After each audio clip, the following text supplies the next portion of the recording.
Hi friends, welcome to my blog. Friends, आज हूँ पवित्र जन्माष्टमी आम प्रभु श्री जगन्नाथ प्रभु श्री श्रीकृष्णकर जन्म महोत्सव।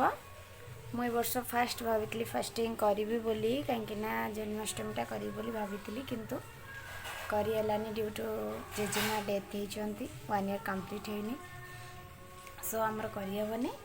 एवं मुझे जस्ट रिल्स बनवाई रेडी होती तो मुझे अलरेडी बनई सारी। तो बहुत दिन पर आज टी सजबाज हो घरे नर्माली थे मुझे किसी कैन एमती चुटी भी कुंडाए ना घरे नर्माली थाए। तो आज फ्रेंड्स देखु मुझे सजबाज होती चुटी शैम्पू करी काली। तो चुटी मुझे टी आधा चुटी बांधिकी ये करके शाढ़ी पिंधि। शाढ़ीर लुक्स आपको सेयार करी। मुना शाढ़ी पिंधि वीडियो बन सारिकी एवं बसती माँ डाकला खायापे। आज अरुआ डालमा हो कहीं जन्माष्टमीटा से आपण मानू जन्माष्टमी शुभेच्छा और शुभकामना। आशा कर भलरे थे भलसे अच्छी आम खुशी अच्छी आ भगवान को डाकुची समस्त जीवन मंगलमय हो समस्त भलरे था मोर एति आशा। आ गोटे जिनस कह फ्रेंड्स मत आज बहुत दिन पर शाढ़ी पिंधि बहुत खुशी लगला। सत कथा कह गले मैंने बहुत खुशी मु शाढ़ी बहुत दिन पर पिंधि। शाढ़ी मत पिंधा भल लगे बहुत दिन पर शाढ़ी पिंधि। आज मो वीडियो भी बनी इंस्टा अपलोड भी कर मत बहुत भल लगे। आम घर पाखे जेहेतु मंदिर आज दिन सारा से एमती बाजुची गीत।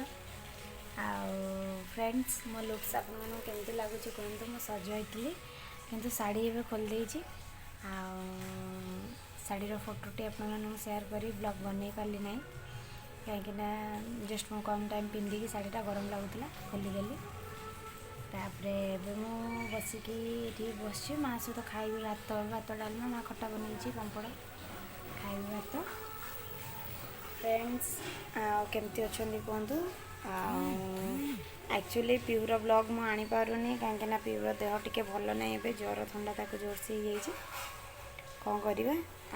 पीहूर देह भल है मात्र मु तुरंत ताको धरिकी वीडियो ता सहित अपलोड करी निहाती शेयर करी।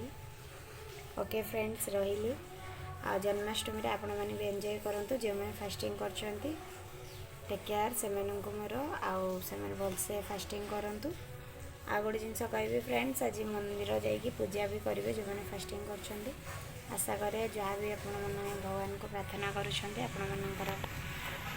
इच्छाटी पूरण हो। आ मु तो ए वर्ष कर पार्ली नेक्स्ट ईयर मु निश्चय करी भावुँ मैंने कि ए वर्ष ही करी हमर हेनी से। ओके फ्रेंड्स रही बाय बाय टेक केयर।